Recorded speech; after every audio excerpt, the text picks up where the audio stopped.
To welcome Michael Borinsky from Perimeter. He's going to tell us about tropical quantum field theory. Yes. Thank you very much for the very kind invitation and the very nice day so far. So I will talk about tropical quantum field theory, and this is also an invitation to a little more physics and combinatorics that governs like a huge chunk of what is called quantum field theory in physics. It's quantum field theory is the mathematical language of elementary particle physics. So it's a very fundamental story in physics. And as I will tell you, I mean, and yeah, you should know that it's like a widely successful physical theory. It's mathematically not so well understood, but we understand a lot of things about it. We can also use it to a great extent to make predictions in physics and in nature. And these predictions that are done doing quantum field theories are impressively precise. So these are like 10-digit accurate predictions. For instance, each electron has a little magnetic moment. So each electron in our universe, and you can measure this this magnetic moment of this electron, this magnetic field coming from a single electron. And quantum field theory gives a prediction, or the technology that I'm going to tell you about gives a prediction of this magnetic moment. And this is something that then really is accurate up to 10 digits. So it's impressively accurate. But at the same time, this theory of quantum field theories has like many problems or many kind of unfortunate lacks of some desirable things that are just lacking. So for instance, making these predictions is extremely inefficient. And what I'm going to tell you is how combinatorics can help make these predictions in physics more efficient and make it better. And combinatorics here really plays a role because these quantum computations, they really are governed by combinatorics. They are not like in classical physics, that's usually about PDEs and some differential equation that governs a classically physics process. In quantum field theory, we really need to think about discrete things a lot. Okay, so this is a very short introduction. So, but what I want to start with is to briefly give you an idea of what this kind of entrance point to quantum field theory is.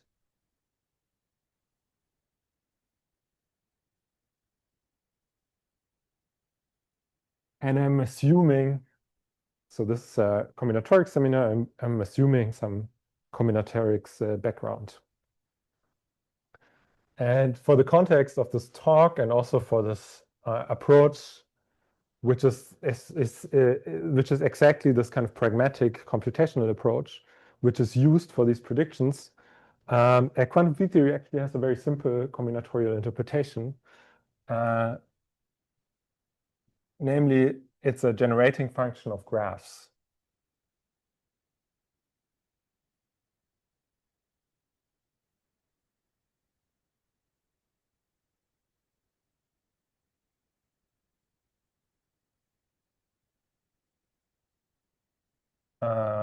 And in particular, these graphs will be non-trivially weighted in a specific sense. So I will put this into formulas. So gamma n is some observable or an object that we want to measure. And we can generally split this object into an infinite sum over values called L. And there's like coefficients. So this kind of a power series. The traditional way to the traditional formal parameter of these power series is called h bar. the Planck constant, but it's actually, for this context, it's a formal power series parameter. And these coefficients of these expansions, or these power series, they are now these sums over graphs. Oops. Sum over graphs G. And we fix specific properties of these graphs. So for instance, we fix the first Betti number of the graph to be L. So L is also in physics called the number of loops of the graph. And then we fix the number of legs of the graph. So the graphs are allowed to have legs or leaves. And perhaps I should give some examples of such graphs. But let me finish the formula first. So each graph is weighted by the inverse of the cardinality of its automorphism group. And another weight, which is the infamous or famous Feynman integral. So this is the automorphism group, and we just take the cardinality. And this here is an object called the Feynman integral of the graph G. And in this context, these graphs are also called Feynman graphs. Which one is the bit number? Yes. And at least n, she's called n.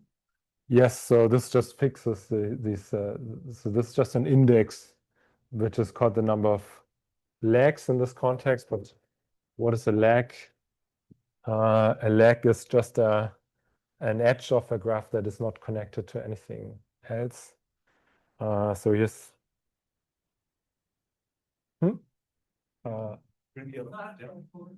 There's one behind here. Okay, yes. Yes. I kind of should have started with this one for the.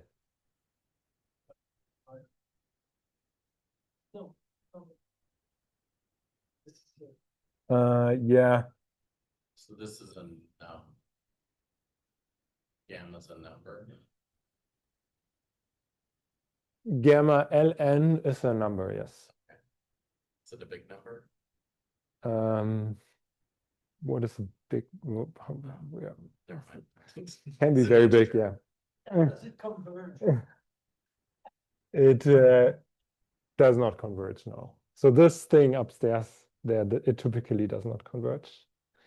So, and here we also want to restrict ourselves to, say, regular graphs of a specific degree. So we have like and connected graphs and sometimes even bridgelets graphs. I just want to give you like an idea of what's going on here concretely. But these restrictions, they come from the specific physics that you want to study with these kind of generating functions. So in like the most basic case, these are, say, 3 regular graphs that we want to sum over. And we fix the first Betti number. And we fix the number of these external legs. So for instance, we have such graphs here which have 3 independent cycles and 3 external legs. And they will contribute for the value L equals 3 and N equals 3. But there are many more graphs that we can form with this property. So for instance, we can also have this graph here that is going to contribute as well at the same order in the sum. Okay. Yeah, so all this depends on like extra data and so on, and I don't want to go into too many Could the details. leg have been at the internal vertex? Could that have like a pendant? So you have one in the interior, right? That thing is a vertex, the T, not the T. This one? guy, could this have a leg coming out? Yes, in principle, yes. Yeah. So no, there's no constraints in this sense. But to go more combinatorial here now. So what are these integrals?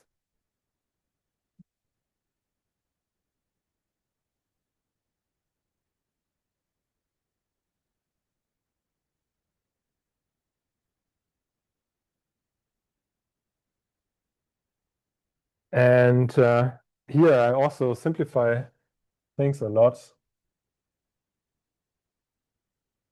So I'm condensing it down to a specific simple form of these Feynman integrals, but you have to be, or if you want, you can believe me that the actual thing is not that much more complicated. So mainly there's like more words to say and more like bells and whistles to add to this construction. It's kind of the same type of object that generally appears. So in the simple form, these Feynman integrals, they look as follows. So we take such a graph, we define an integral, and this integral looks like this. So we integrate over a certain space, which is a subset of projective space. And on projective space, there's a canonical volume form, which I call omega. And what we integrate over is a polynomial u of g. D over 2 is the power. And this polynomial u of g is the so-called Kirchhoff polynomial associated to the graph. Sometimes it's also called the dual Kirchhoff polynomial. So let me still quickly explain what all these objects are. I'm going to continue on this bit.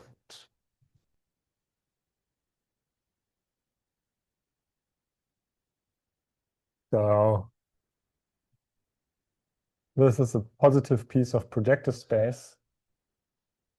So I think about it as the set of all points or set of homogeneous coordinates where I assign one homogeneous coordinate to each of the edges of my graph.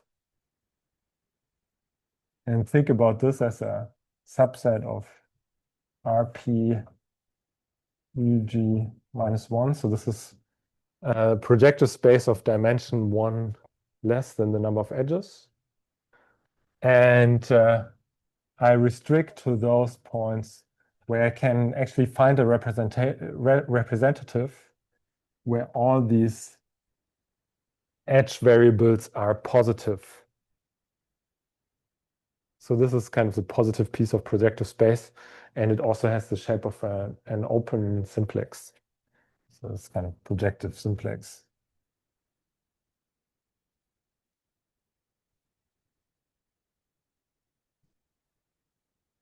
So the standard volume form is kind of a standard typical volume form of projective space.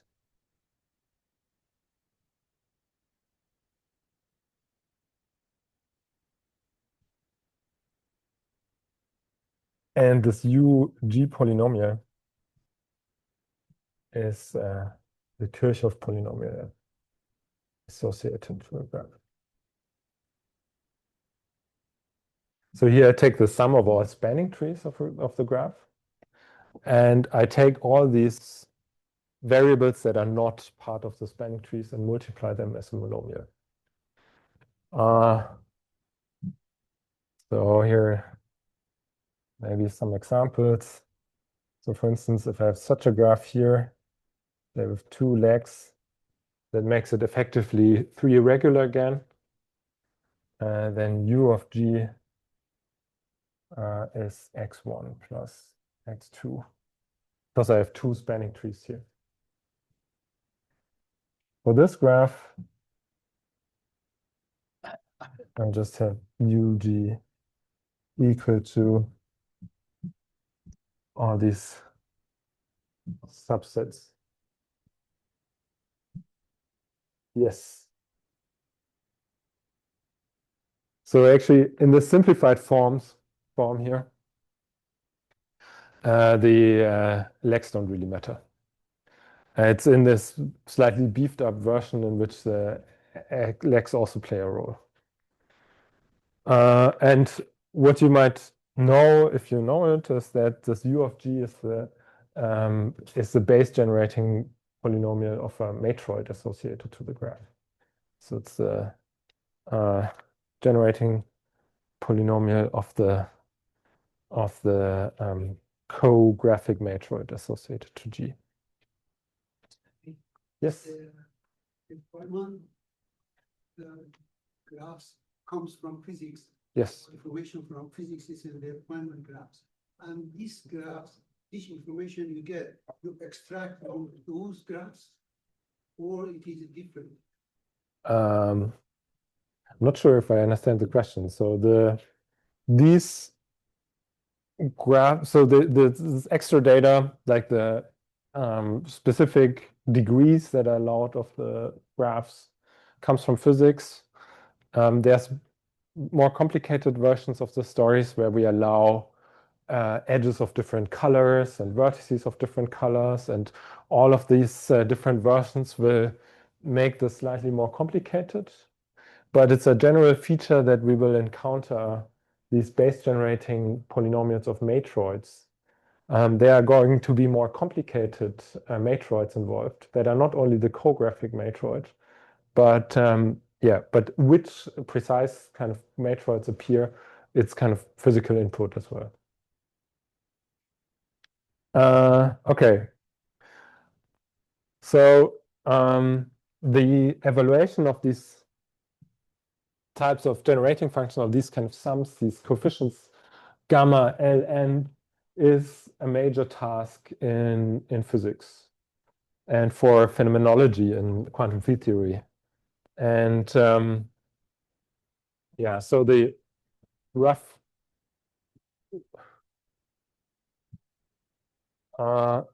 rule of thumb is that for a prediction, if you want to make a prediction using quantum field theory, then the number of digits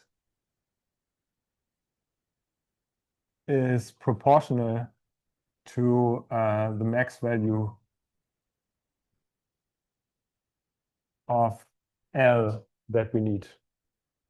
So this is the rule of thumb. So if we want to make some prediction, like with 10 digits, we need some value of L that is kind of some number times 10. And if we want to double the number of digits, we have to double the max value of L for such a prediction. Yeah,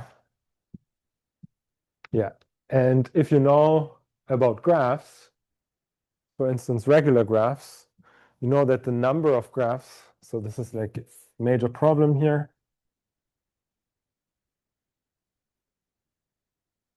So the number of graphs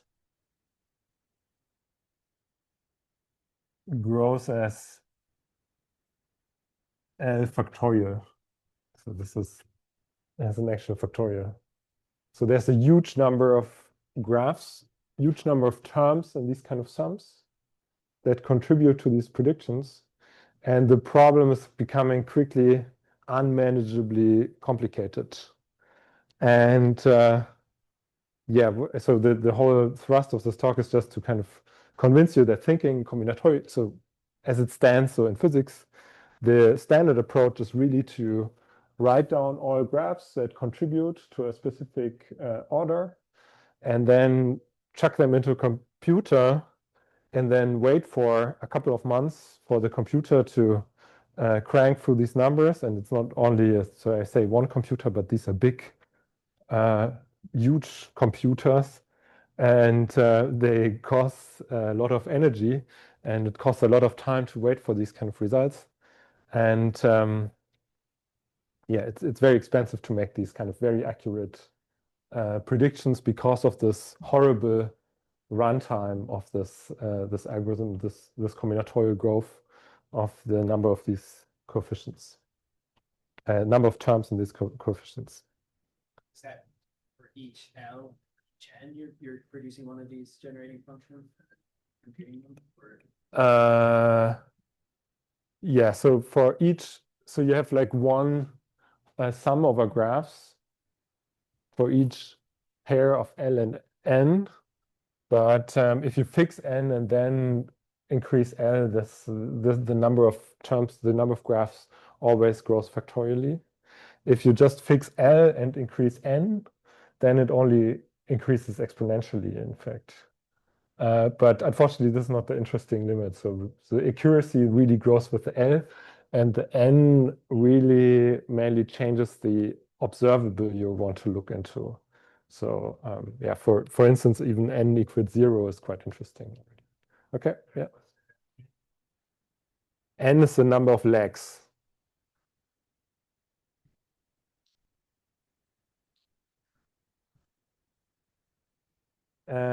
If I fix the number of legs and fix the number of loops, it's a finite number of graphs, yes. If I fix, for instance, the degree of the graphs. That follows from the Euler characteristic of the graph. If I fix the degree, then this is finite, yeah. Is there anything known about the nature of this? Is it exponential? Is it rational? Is it algebraic? Is Which nature? of the gamma LLN that is, so it's a it's a function in this Yes, H bar. H bar. Yeah. And so is it as an expression, does it have like any closed forms for any values of L and M? Yeah, so for this is a finite sum, so it always has a closed form as long as you can, so whatever you Right. count as like But yeah, but so for, I guess for any N, does it Yeah. have any closed forms? like in non-trivial cases, no. Yeah. For Not- N equals 0? yeah. N equals 0, it also does not really have a closed form. What I'm going to tell you is that you can form this tropicalization, and then you have something that is as close to a closed form kind of as you can wish in this context, because I'm going to tell you soon that there's a fundamental problem with like figuring out a closed form with these kind of expressions. Yeah, so maybe I can already tell this to you now. So there was a so it's not only like the number of graphs that are the problem, but also that these integrals are very complicated. So these are so-called period integrals, and they're algebraic because they're over polynomials. But these polynomials, the geometries associated to the polynomials are already very tricky. And it was a conjecture for some time that these integrals, they only evaluate, so this is now applies only to the simple form that I'm really having here on the blackboard, that these specific simple variants that are also relevant for physics, that these evaluate to multiple zeta values, or linear combinations of multiple zeta values. It was a conjecture raised by Kontsevich, and then Stanley also confirmed this for families of graphs, for infinite families, like complete graphs. This is actually true, that you can hope to kind of translate these integrals into some linear combination of multiple zeta values. So for those of you who don't know what multiple zeta values is, they are like very old numbers, and all the questions associated to these numbers are typically also quite tricky. But then in the early 2000s, there was a theorem by Belkan and Brosnan. They proved that you can invoke something that is called Neff universality associated to the matroids, that basically tells you that the geometries associated to these polynomials, and thereby these integrals, they can get as complicated as anything that algebraic geometry can throw at you in terms of singularities.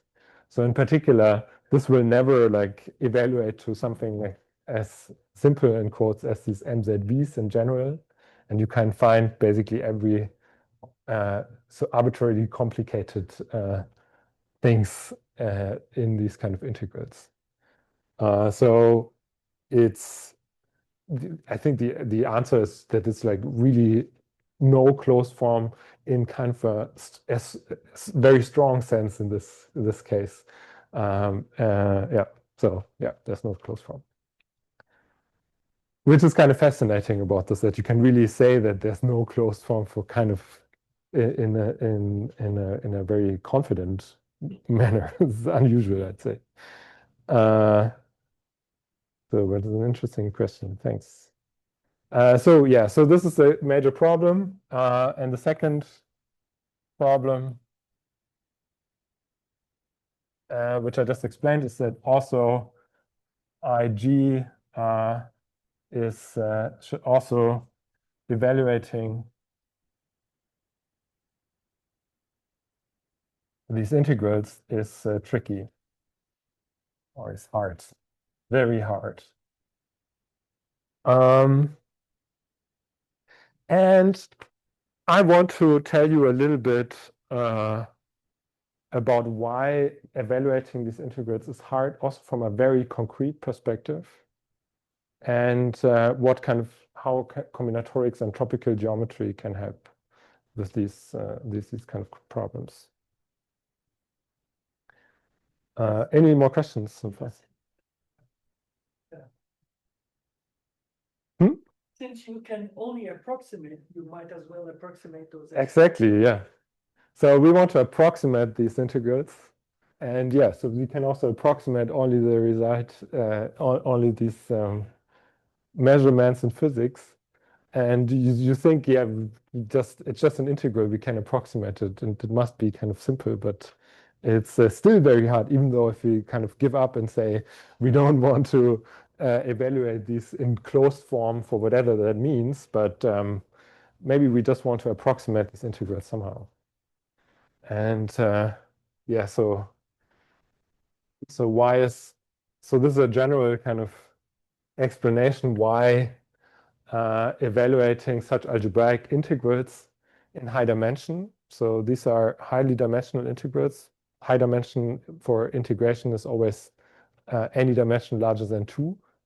So as long as the graph has more than 2 edges, or actually 3 edges, and most graphs have more than 3 edges. It's a very small number of graphs that have less than 3 edges. We arrive at a very complicated integral, high-dimensional integral. So I want to quickly explain how to evaluate integrals approximately, and how tropical geometry can help with that.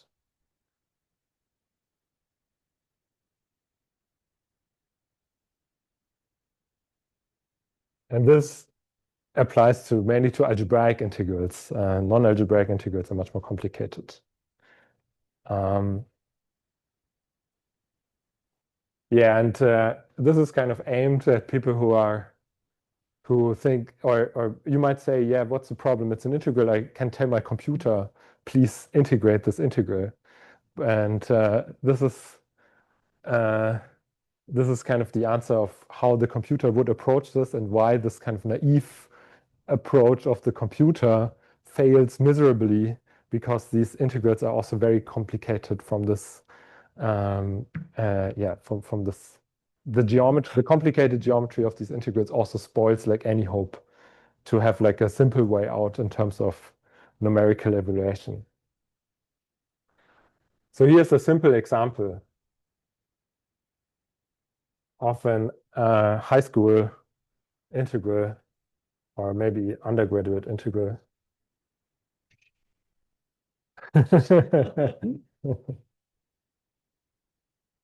So this is a simple integral, and I think everybody in the room can just sit down for a minute and confirm that this evaluates to 2 log 2.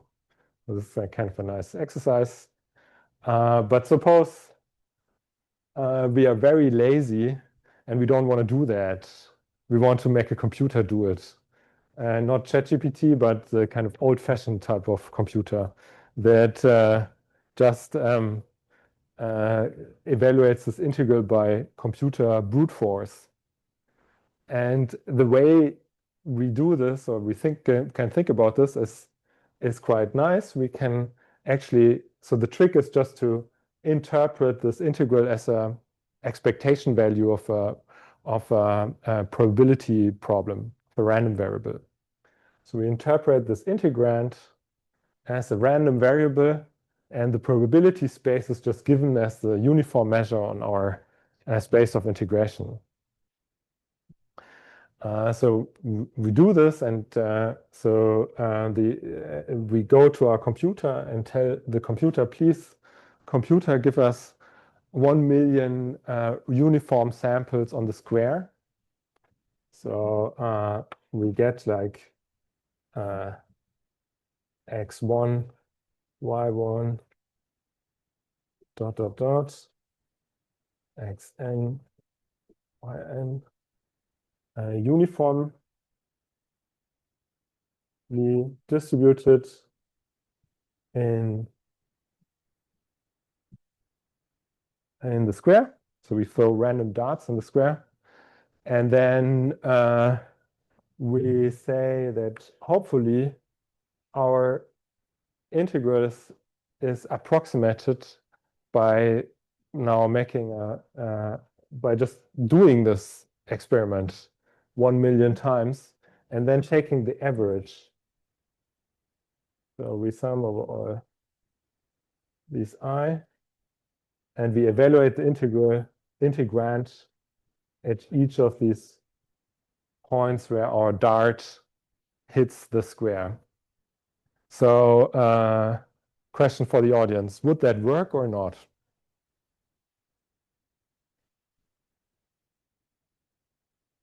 Would it work or would it not work? It's a trick question, so yeah, you say, yeah, no, I don't want to, so it doesn't work. It fails miserably. So this is like the naive approach, and so already in this example, this does not really work because what we assume there here with this kind of hope and dream that we of course have is something which is called the central limit theorem, which is, yeah, I mean, you of course all know with the central limit theorem, but there's a kind of a footnote in the central limit theorem that we need, it only works if we have finite variance of our random variable that we want to control. So in other words, we have an error term here, which is part of this, this thing that scales as the variance of this random variable over n square root. And in the best case, this variance is something that is just finite, and this n is then some number. And if we have like 1 million samples, we just have some kind of error that becomes reasonably small once n is large enough. But in this case, the variance is easy to compute. It's just the same integral over the square, and we square this this random variable, and then we have to, in principle, have to subtract something, but in this case we don't, because we can see here from this thing that this is infinite. It's very easy to see that this integral is divergent. So this random process that we started with does not have finite variance, and so we can forget this approach completely. And this phenomenon, it is amplified to the extreme for all times. So you're telling us how not to evaluate it. Yeah, so this was a non-example, right? So why this wouldn't work? So we would never get this 2 log 2. Yeah, so I actually once showed this example in a talk, and then a student just wrote a quick program to check this and actually confirmed that this really does not work. So it was quite fun during the talk, confirmation of it. Yeah, and these kind of so the same problem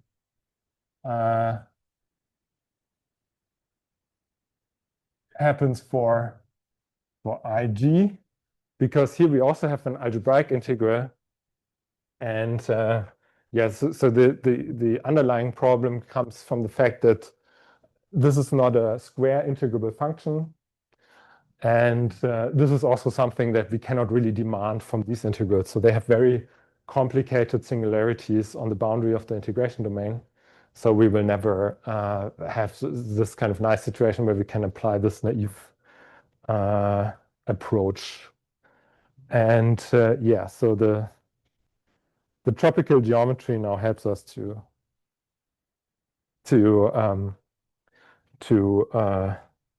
circumvent it or to improve this.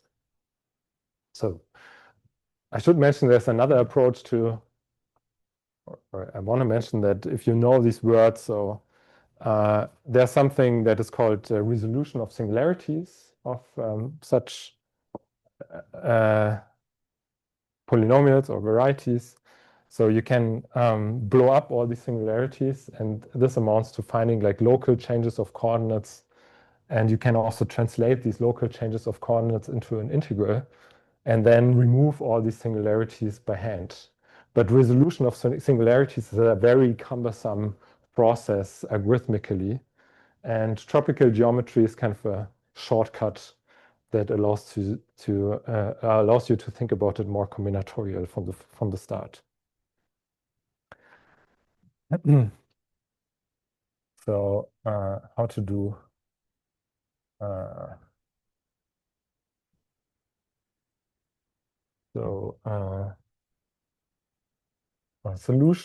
one solution of this problem is tropical geometry or tropicalization.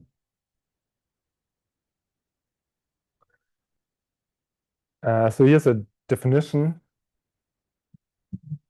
So if you don't know about tropicalization, that's your definition of tropicalization. If you know about tropicalization, then this definition is a bit different, but there's a relation. So you take an arbitrary polynomial and some variables, like like this U polynomial over there. You can think of this quite general as some sum over some index set over the support of the polynomial. Then there are some coefficients, and then there are monomials in these that take the variables. So here I use kind of multiple parameters, but yeah. And here what I want to require for this to make sense and not to be too complicated, that these coefficients are all real and positive. And now this tropicalization or tropical approximation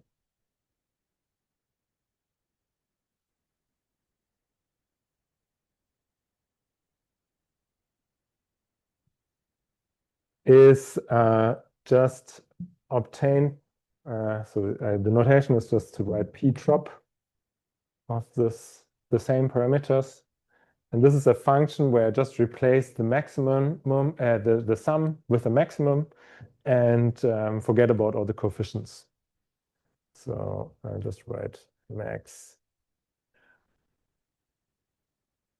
kni, and then I take the maximum monomial. So this is not maximal in some kind of monomial ordering, but this is maximum in terms of numerical value.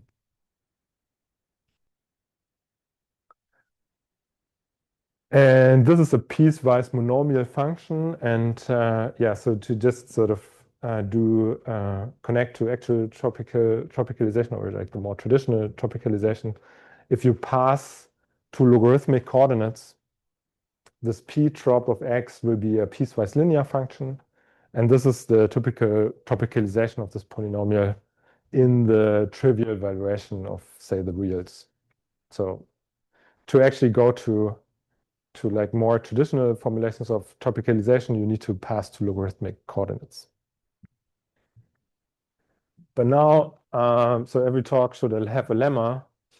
So I'm going to show you a lemma with this definition.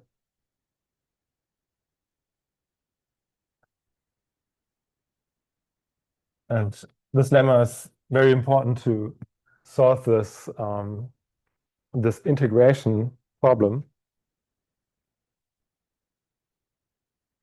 lemma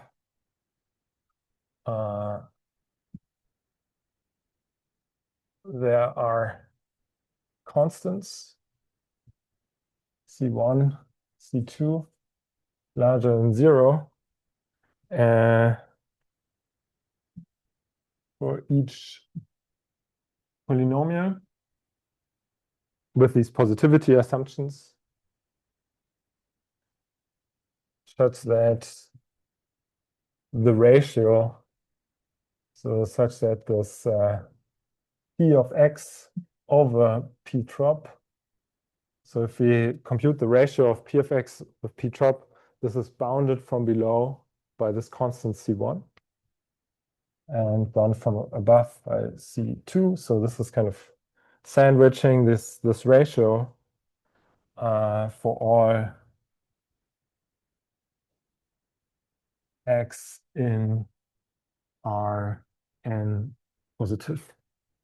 So in the positive orthant, this p of x, this p trop of x kind of behaves the same way, in the sense that there's kind of a finite wiggle room that is determined by constants that are fixed for each polynomial p.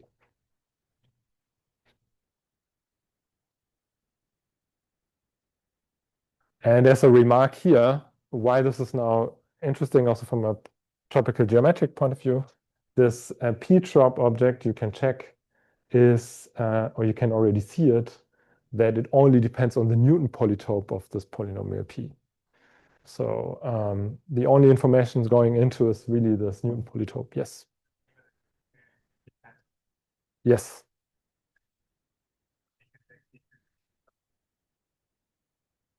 Sorry. Yes.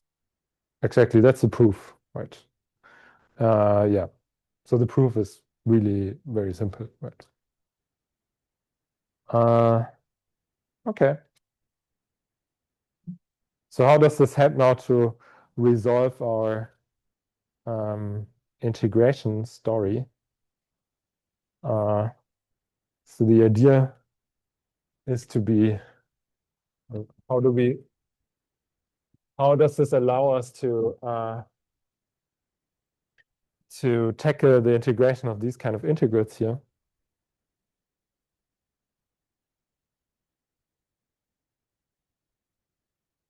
These Feynman integrals.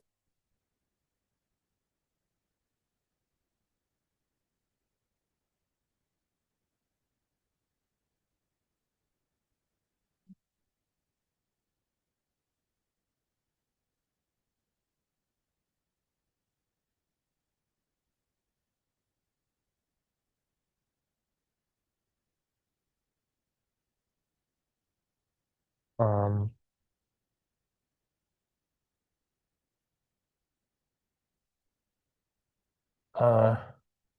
so we're not quite, maybe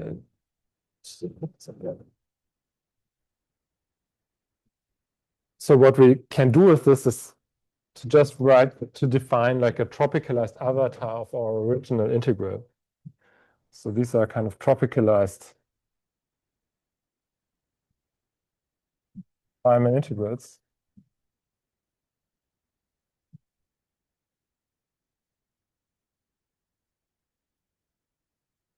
I drop G.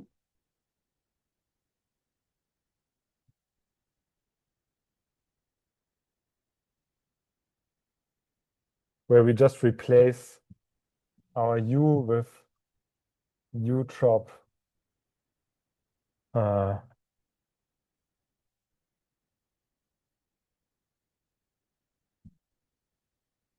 so because this U trop of G is now a piecewise monomial function, it turns out that this whole thing is always a rational number for fixed D, and in general for arbitrary D or for D retained as a function, it's a rational function in D. So this is a rational function in this parameter D.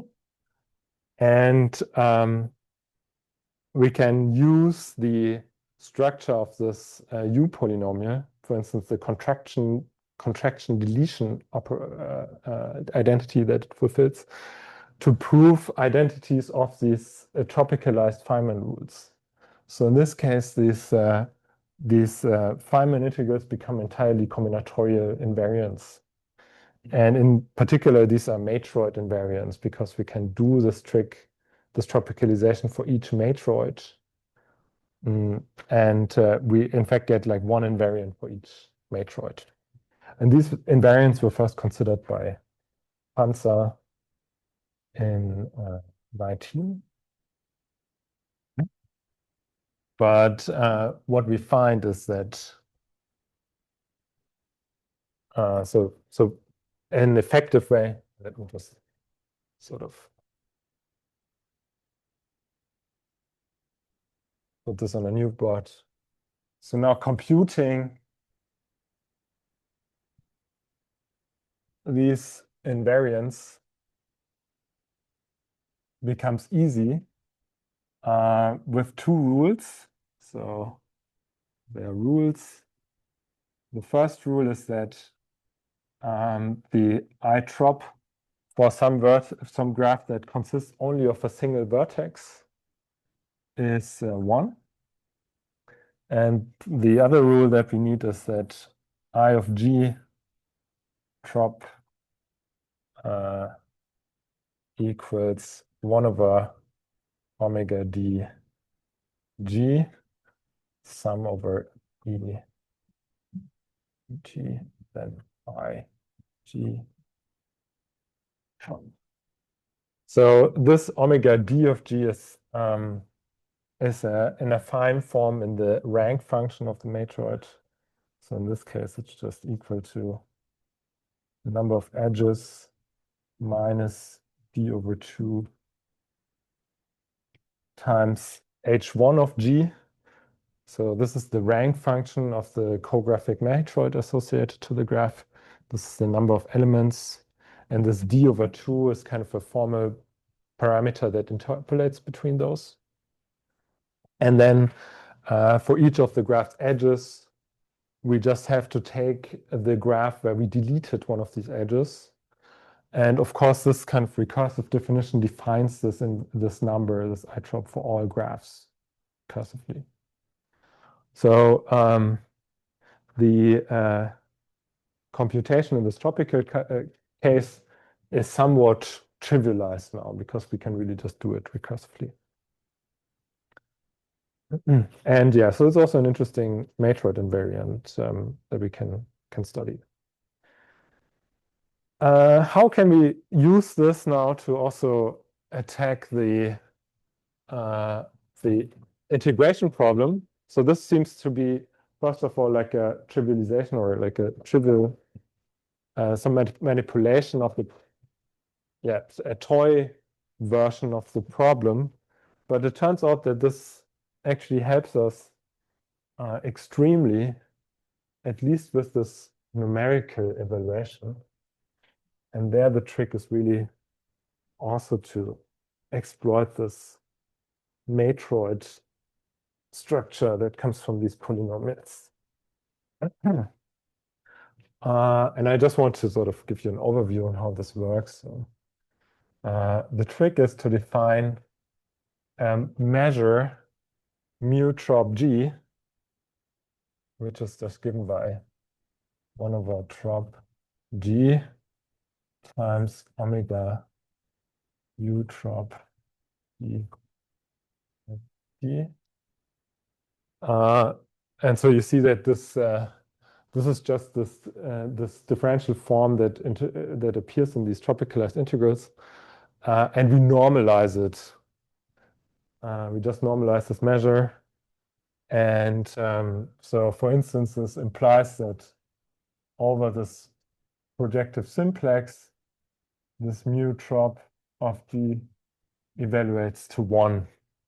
So this gives us a probability measure on the projective simplex and makes our projective simplex into a probability space.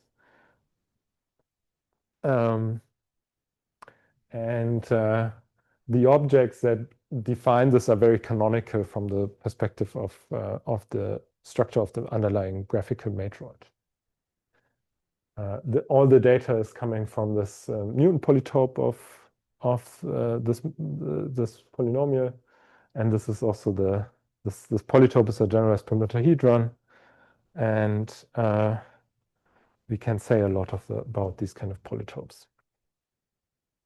And now the key step to solve this integration problem is that we can solve it if we have an effective way to sample from this measure, mu trop.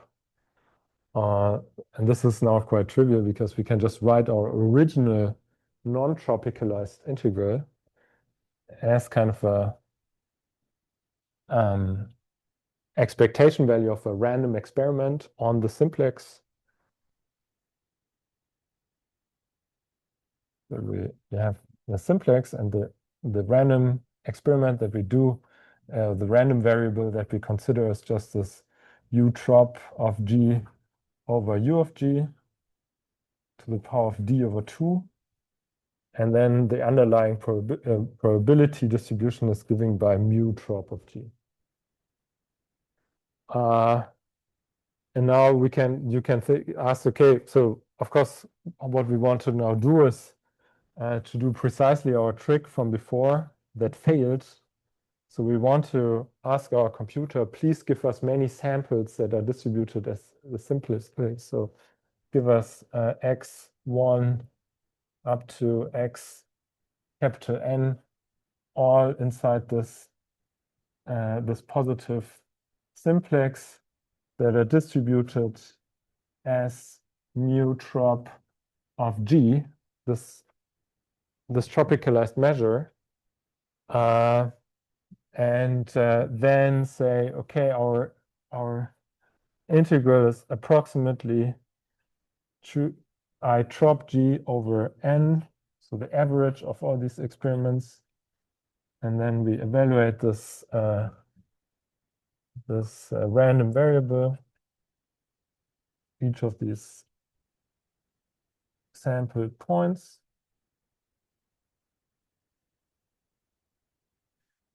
But now this actually works. So this works, and it works fantastically so, because we have our lemma that tells us that this random variable is bounded. So it's not only L2 integrable, it's L infinity integrable. And this works fantastically well.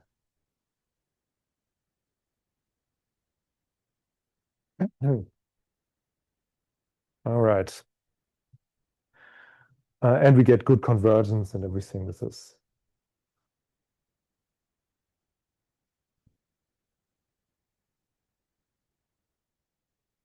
But we also now have like we have now this integration problem reformulated as entirely combinatorial problem. Namely, we can evaluate these integrals if we have access to a good way of sampling from this probability space. And this sampling problem is entirely determined by this graph, or if you want to think about it more generally, by this matroid, because we can just, instead of graphs, we can just do any matroid. We can, in fact, do any polymatroid. And yeah, so one, so this is now the first, probably way over time. I don't know, how am I doing with time, actually? This is the answer. I see, okay. There's the clock in case you're wondering where you stand. I see, okay. Okay, good. So one theorem, and this is like an older theorem, is there's a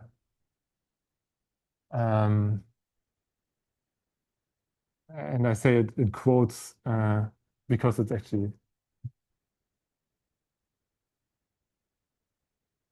efficient in quotes algorithm to sample from mu trop g. And it's actually not that efficient, but it's much more efficient than to do this Hironaka type resolution of singularity of these polynomials. So you gain a lot if you use this algorithm, but it's still exponential time. So the runtime here is of order number of edges or elements of the matroid times 2 to the power of the number of elements plus number of edges square capital N. So there's a pre-processing step in this algorithm that scales exponentially. And then there's a polynomial time step that you actually produce these samples. And in this pre-processing step, what you have to do, you have to essentially just work out this whole recursion for all submatroids. And there are exponentially many submatroids, so this takes exponential time. And a big open question, so if this question, is there polynomial time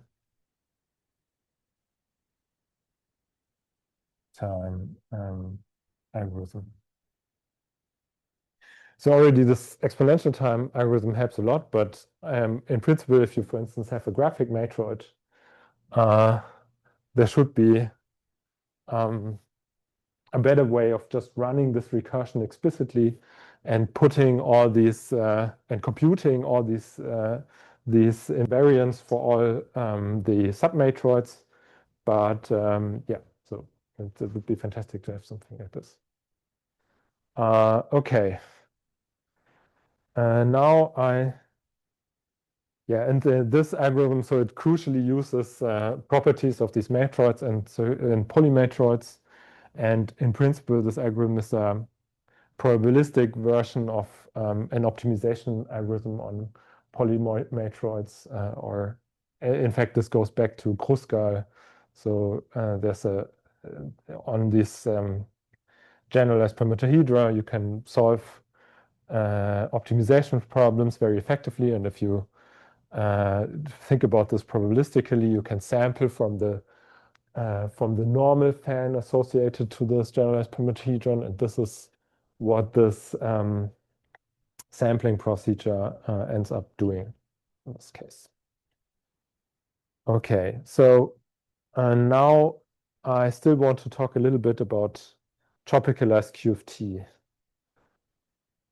So this is the tropicalization on the level of the individual graphs, and I told you how to actually tackle the individual problem for each individual graph. But in the beginning, I also told you that we have a factorially growing number of graphs. So the problem, the complexity of these computations in quantum field theory grows with the number of graphs. And in these relevant examples, this number of graphs grows super exponentially. So this is a super exponential time algorithm.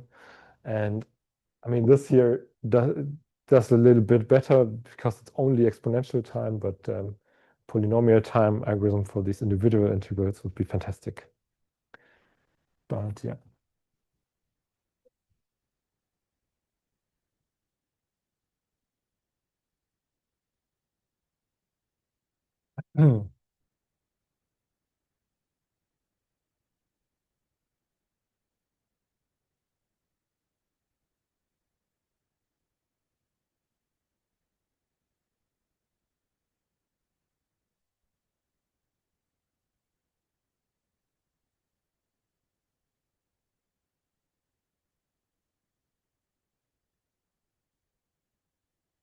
Okay, so briefly, tropicalized UFT. So the brief idea is, if you remember, these coefficients gamma ln consisting of a sum over graphs that are somehow constrained. So we constrain this first Betti number. and also the number of legs and other things. Like we want only connected graphs, for instance. Then each graph is weighted by the inverse cardinality of its automorphism group. And also we want to have each graph, we want to have these integrals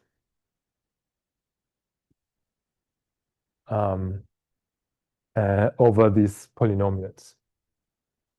And now an interesting observation here is that we can combine both these graphs and this integral over these projective simplex, because remember we can associate each of these homogeneous coordinates in the simplex with an edge of our graph.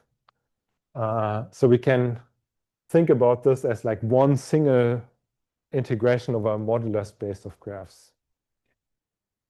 Or actually it's an orbifold integral because we have this weight by this automorphism, but it doesn't really matter.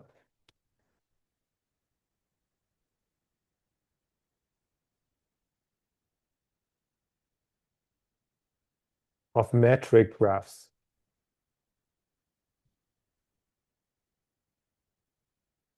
So we think of each of these homogeneous coordinates as giving like a length of one of our edges of the graph.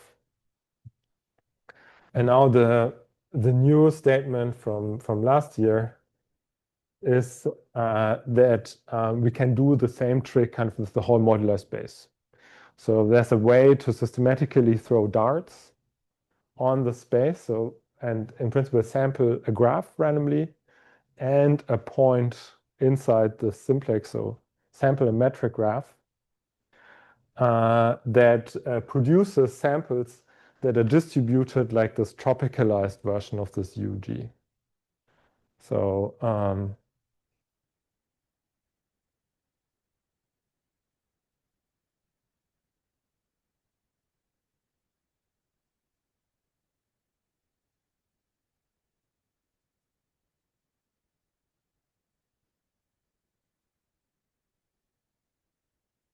pairs of a graph and a metric on the graph, or a set of edge lengths, which are in this language these positive homogeneous coordinates that are distributed as 1 over gamma ln trop, which is the normalization factor here. Then we have 1 over odd g, and then we have this continuous part of this measure that is controlled by this tropicalization of this matroid base generating polynomial. And the rather surprising thing here is that this algorithm, it runs in polynomial time.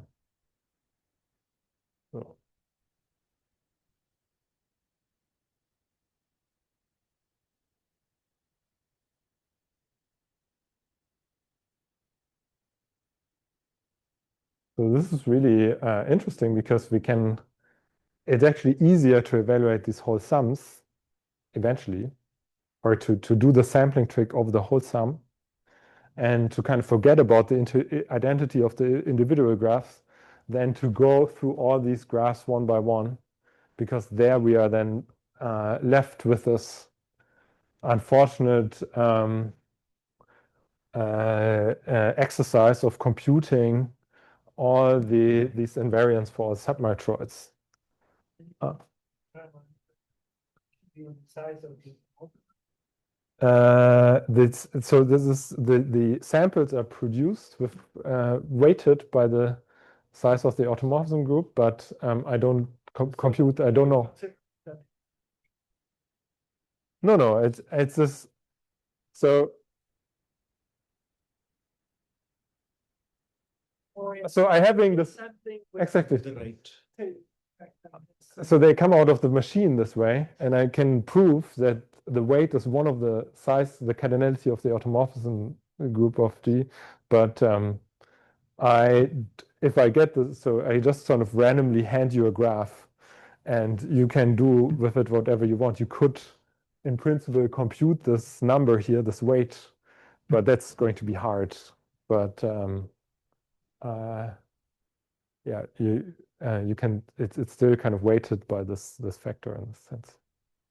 So this is an algorithm to generate random metric graphs, and it's adapted to this quantum field theory problem. And it's an interesting family of metric graphs that pops up. I want to mention. Spot G does care about the lengths of the edges, right? It's metric. Yes, in this case it does not. Here it does not really care about the lengths. Yes, yes. Right.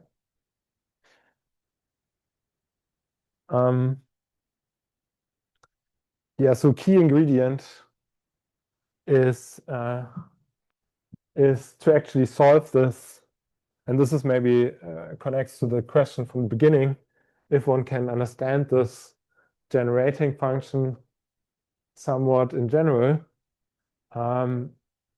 So this generating function or this quantum field theory problem can be understood entirely if we just combinatorialize it or tropicalize it completely. So we can actually solve this this tropicalized or say something more about this completely tropicalized quantum field theory. So this is then the generating function of all these tropical versions of the Feynman integrals, these matroid invariants. So in this language, we do it this. And this is the only reason I also included these legs in this talk, because it's necessary to formulate this the solution. So these legs are very essential to formulate this generating function now here completely. This is this tropical case. Here gamma trop and n again is sum of the graphs. G with specific constraints. And here we just have our tropicalized Feynman integrals. And the key to this algorithm is that there's a specific PDE that is solved by this generating function. So this P looks like this.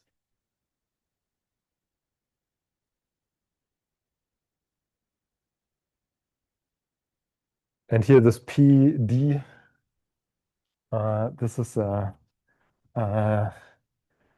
differential operator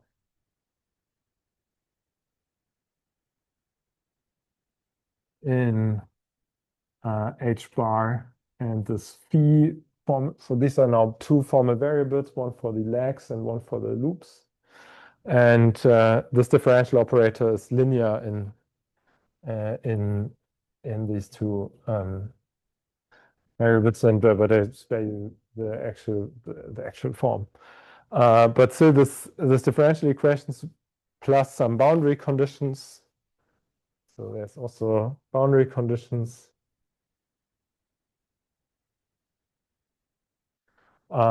They fix this gamma trop, this whole kind of tropicalized quantum field theory fully, and there you can then derive like more efficient ways to compute these invariants that now sum up all the graphs from this kind of generating function identity. So it's easier to compute these sums of all graphs via this identity than to compute these invariants for one individual graph, because here you have to compute all submatroids. Here you just have to expand this PDE in some specific limit and then crank the handle, and then you get these sums out of it. So it's also interesting, I think, because this is a this is a summation of like a specific invariant over all graphical matroids. And it's easier to evaluate the sum of all these invariants than any individual invariant, at least with present day technology. Yeah, so that's what I wanted to tell you. So.